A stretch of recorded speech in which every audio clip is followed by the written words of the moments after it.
आज उज्ज्वला 3 या योजनेचं वाटप जे लाभार्थी महिला आहेत त्यांना कुमठा नाका येथे बोलवून करण्यात आलेलं आहे।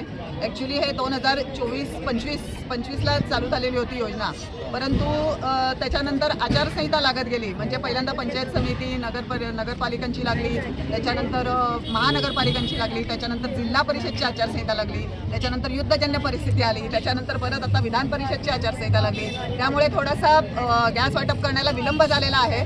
तरी पण आज सर्व जेवढ्या ऑफिसला इथं कुमठा नाक्याला जे डायरेक्ट आलेल्या होत्या त्या सगळ्या बेनिफिशरीना आम्ही बोलवून आज रोहिणीताईंच्या हस्ते गॅस वाटप केलेलं होतं।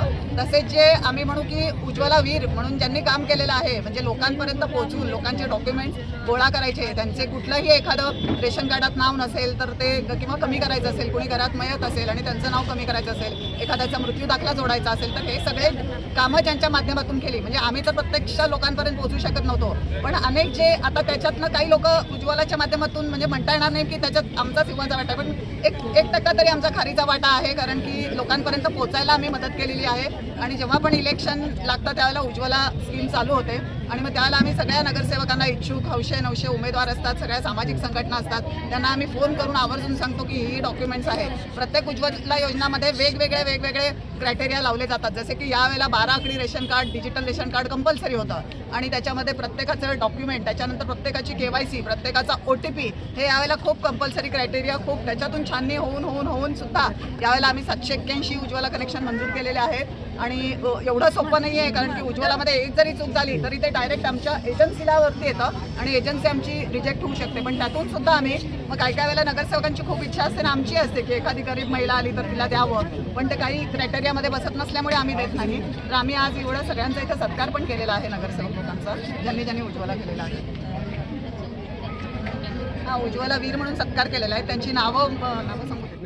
माननीय नरेंद्र मोदी यांच्या कल्पनेतून साकार झालेली उज्ज्वला गॅस योजना, या योजनेच्या माध्यमातून प्रेषक इंडियन गॅस याच्या संचालिका आदरणीय विद्याताई लोळगे यांनी इथल्या सर्व महिलांना गॅस वाटप करण्याचा जो कार्यक्रम घेतलेला आहे त्याबद्दल प्रथमतः त्यांचं अभिनंदन करते।